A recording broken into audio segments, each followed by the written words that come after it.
Maaga pa nga kami pumunta sa church. Confirmation ng anak ko ngayon. Dapat kasi nung grade 6 siya nagpa-confirmation. So, since may pasok and online class before, hindi kami naka-attend. And sabi ko, pwede naman yan na next time na lang. So, ngayon kami magpapa-confirmation nga sila. And marami naman silang kasabay na klase before. So, okay lang. Buti nakahanap nga kasi kami agad ng tricycle. At commonly ang mga tricycle, naghahanap pa ng mga kasabay. At itong tricycle naman, hindi namin alam kung papunta pa ba sa church o papunta kung saan. Kasi bawat makita ng mga pasaherong naglalakad, tinatawag niya. So, nandito na kami sa church at mga nakapila na. Then, sabi ko, picture muna kayo dito kasi sayang yung moment. Ang ganda ng view. So, sobrang init nga dito. Sabi ko, tiisin nyo na lang, saglit lang, picture lang to. Ito nga yung dalawang di ba paghihiwalay, mag-best friend since grade school.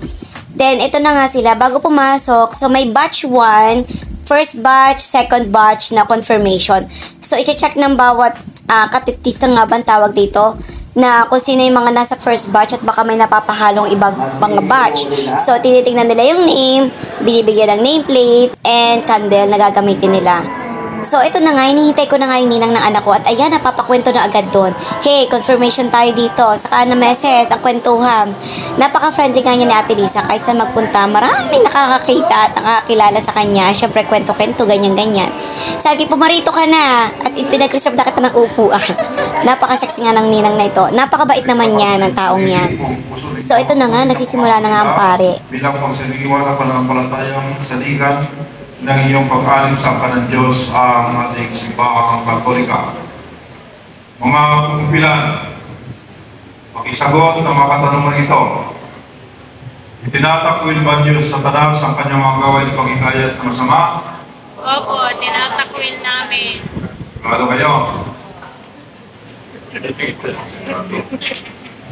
Tinatakwil ba? Opo. Si Ate Lisa ang nasagot.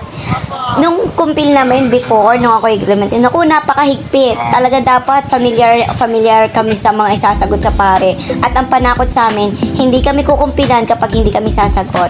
So ito na nga, kailangan na nga tumayo mga ninang. Kung nasan yung iyong inaanak na sasabayan, dapat nandun ka na. So seryoso nga yung anak ko, naglalandi ng kandila. Naku, baby pa talaga itong mga ito. So, grade 8 na sila. So, pinicturan ko na lang sila ng ganito with video kasi hindi kami napicturan ng photographer na pinsan ko with the pare. Kasi nga daw, nagkaroon ng problem. So, ito na, natapos na, success, na-confirm na sila. And, after nyan, of course, so, sabi ko, kain na lang kami together with yung mga ninang kasi nito, ninang, ay ako naman ang ninang ng best friend ng anak ko. So, sabi, kain na lang kami. So, ito na nga, dito kami pumunta sa bagong restaurant dito. So, okay na makausap si ate. Then this one, pasta tsaka chicken lang. Pasta and chicken, no pizza. But for 6 naman ang pasta, pizza na. With drinks na rin yan. Yes, wala kami drinks. Okay, ito, I need chicken. Pasta chicken. Wait lang. Ano chicken? Ano prefer ng pasta chicken or pasta pizza? Pasta chicken. Pasta chicken po sa chicken. Ano yung option? Ikaw yung hindi for nasa. Yung pasta rin. Ikaw yung iba din. Kaya naman,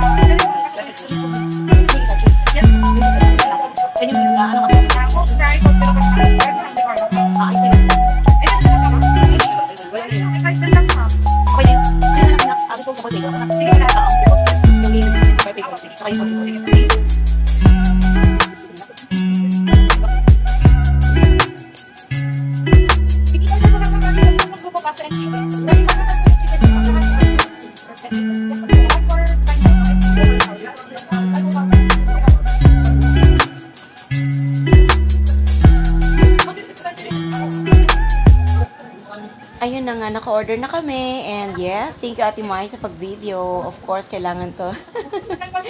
And then, ayun na nga, tapos na rin. Thank you!